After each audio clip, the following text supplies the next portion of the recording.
The New York State Office of Addiction Services and Support, or OASAS, provides this podcast as a public service. Thoughts and opinions expressed do not necessarily represent or reflect those of the agency or state.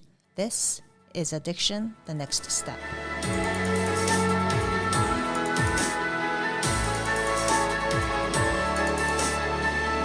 This is Jerry Gratzinger, your host of Addiction, the Next Step, as you know, brought to you by the New York State Office of Addiction Services and Supports.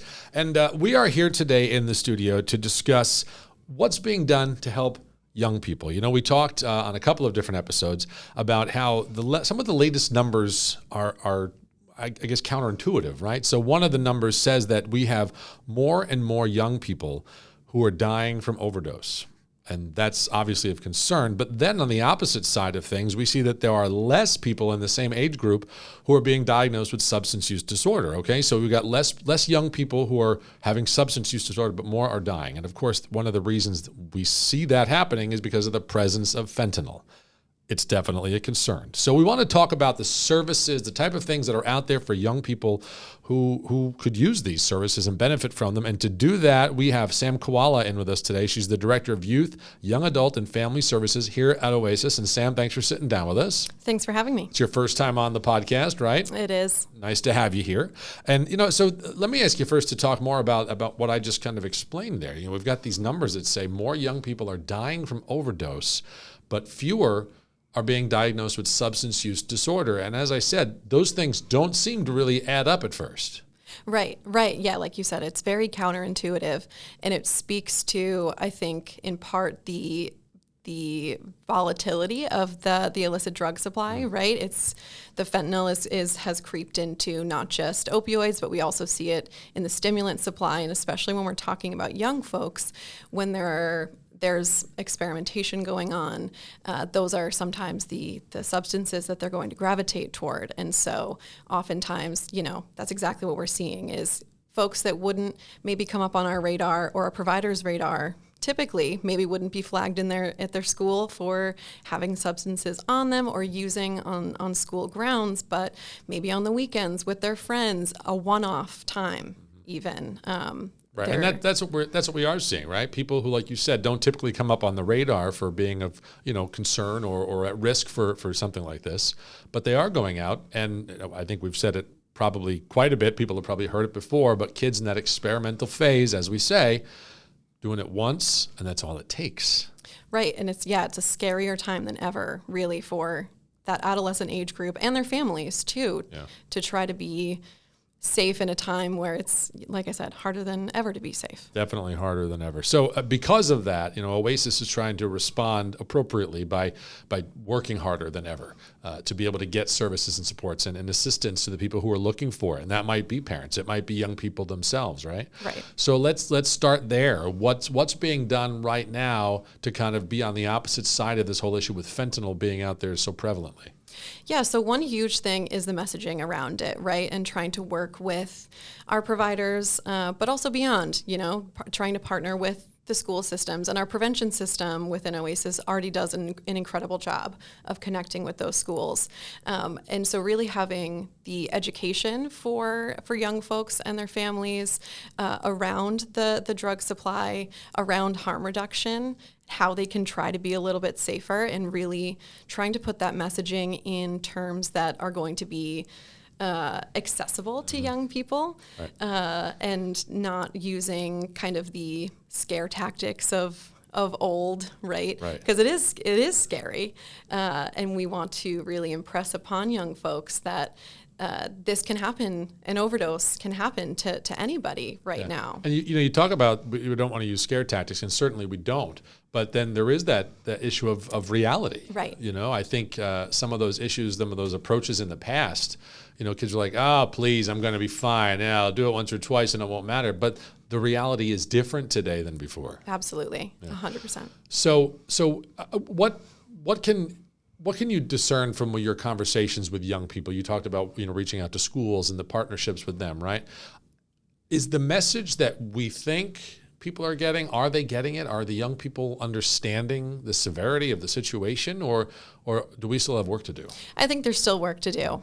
I think I think that we're making progress, and I think, unfortunately, a lot of young folks that I've been able to connect with through my work here at OASAS, a lot of the youth that will approach me are because there's been an overdose in their school. They've seen a friend overdose. They've seen a friend use at school and overdose, and so it's kind of those personal experiences that are really bringing the reality to them, which is certainly what we'd like to avoid. We'd like to get that message through before anything tragic happens to anybody. Different way for them to get that information. Right. And so I think that's an important part, I think, for parents and caregivers certainly to understand too, because I think for us certainly, and I would assume for many of the adults out there, they may think that this message we've been beating this drum for a while, we're banging it as loudly as we can, but the reality is young people, they're not really receiving it to the same level.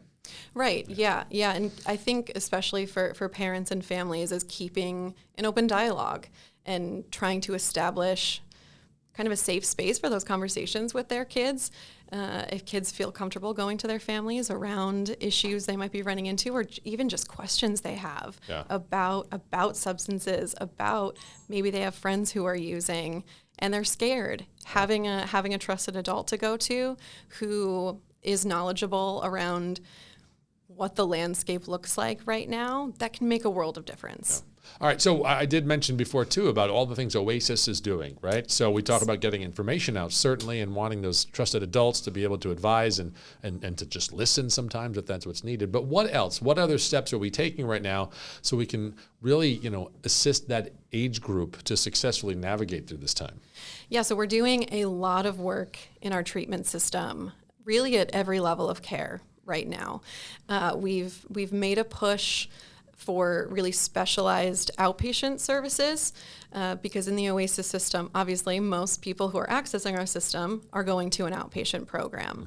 And that's great. That keeps folks as close to home as possible in the least, restrictive setting possible.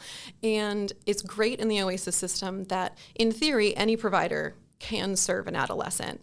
But it's really important to us that we have providers who have the skill set and the expertise and that demonstrated expertise available to youth and their families to provide those services. So right now in our outpatient system, we have the adolescent designation. And so programs that hold that designation are ones who have done just that. They've met a set of quality of care standards that we developed in partnership with our provider community, and they've demonstrated to us that they meet those standards, that they're serving this age group really well. Those programs are searchable on the OASAS provider and program search, and so it in that way expands access and knowledge of these programs. So in the coming months, we're going to be doing sort of a relaunch of that statewide. We had done a pilot during COVID of the standards and of the designation. And now that we have, we finished that, we're in a place where COVID is, better managed, right? So we've been able to return our attention to that designation. And so we'll be doing, like I said, in the next 2 months or so, we'll be doing a reintroduction of the designation to our providers. So we can try to elicit some more interest in that designation. It really helps us on the OASAS end, but primarily for families and other systems who are looking to refer youth to OASAS programs. Yeah. And as you were discussing it, I was thinking too, this is great that, the treatment options, the services, the availability, the specialization in this age group, certainly.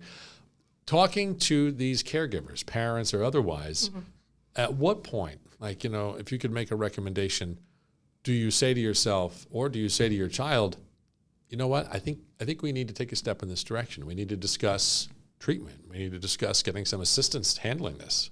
Yeah, I think when a parent or a family member is seeing a real disruption in an adolescent's ability to, kind of carry out the developmental expectations, right, to be, successful in school, whatever successful might look for, on the kind of person level. Yep. If they have a job, are they maintaining their job? What are their social relationships look like? If they're seeing, especially, if they're seeing mental health symptoms as well, right? That the co-occurring issue is huge. across the board with our with folks who need our services, but especially with adolescents in that developmental period. So when they're seeing real functional deficits there, it's time to look and see, is this something that we can give some more attention to? Yeah. And, I think certainly, I'm sure for parents, that can be a scary consideration if they're at that point where they're thinking this is the next proper step to take. Right. But again, OASAS does so much to make it as, unscary, if that's a word, as possible. I know we even have something that even just sounds a little more, age appropriate, if you will. Clubhouses are something that exists. Yes, our clubhouses are great. So those are drop-in recovery spaces, but certainly they have benefit. Even if a young person isn't to the point of having a diagnosable substance use disorder, like we talked about earlier on, and those clubhouses really offer a pro-social space that is supportive of recovery, that is great in terms of fostering healthy peer-to-peer relationships, providing some peer support, but they also, the services that they offer really run the gamut. They provide educational and vocational support. They can connect kids to other community services that they might need, whether that's addiction services or if they have other needs that need to be met. They can provide some recommendations within the community, and the skill building opportunities that they give to young people, and just a place to be that it's low pressure, right?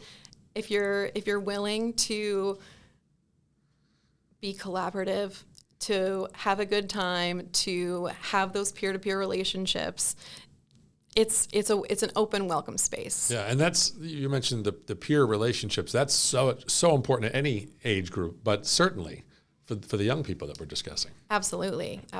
Yeah, this is the case in several of our clubhouses, but there's a young man in particular who works in one of the clubhouses that we have in Oneonta, and he was a member of the clubhouse years back, and he shared with us when we visited recently that he was a kid in high school who didn't have a ton of friends. He didn't play sports. He didn't have kind of these natural ways to make friends. And he was struggling with his own stuff. And someone in a class with him happened to mention the clubhouse. He started going there and then went several years as a member, as a high schooler, into college, and now he works there, and he can create that same kind of experience for other kids like him. That's great. That's the difference that can be made. Right, exactly. Yeah. So now clubhouses, where can people get information on where to find them? Yes, so the best way to find them is going to be by using the OASAS website and looking at our regional services webpage. Okay. All the clubhouses and their information, their locations are all listed on there. We have 22 of them around the state. So hopefully there's one accessible nearby where folks are looking. Yeah, and that website is oasas.ny.gov. We give it out quite a bit on the podcast, as we should. Sam, anything else you want to talk about for young people that's important for them or caregivers to know? Options that are out there? Yeah, I think the other thing for families is knowing that there's support available for them as well. Certainly it's important that young folks needing services are able to access those services when they're in a place where they're ready to do so. But families can get support through our treatment services and through things like family peers and our family support navigators as well, if they need some guidance in terms of how to take care of themselves, how do you help support their loved one, and those sorts of things. So I would also certainly look for those resources, many of which can also be found right on that same webpage. The same website. And you mentioned that too, and it makes me think it's important that people realize you don't have to go through this alone, which kind of goes back to our tagline for the agency, which is every step of the way. We like to be there with people every step of the way. Right. Sam, thank you so much. I think this has been very helpful, hopefully for young people and the people who give care to them. If they have questions, again, we refer you to the website, oasas.ny.gov. There's always the Hope line, 8778-HOPE-NY. Those are the letters that you spell out when you punch in the numbers, 8778-HOPE-NY. and all kinds of services and resources and supports available there. Sam, thanks again. We'll have you back again. Hopefully you'll come on back. I'd be glad to. All yes, right. honored. This is a topic that we know we certainly have a lot more we can discuss, how to help young people navigate this really difficult and scary time. All right, I'm Jerry Gretzinger. This has been Addiction, the Next Step. Thank you for joining us, and we hope you'll check us out next time.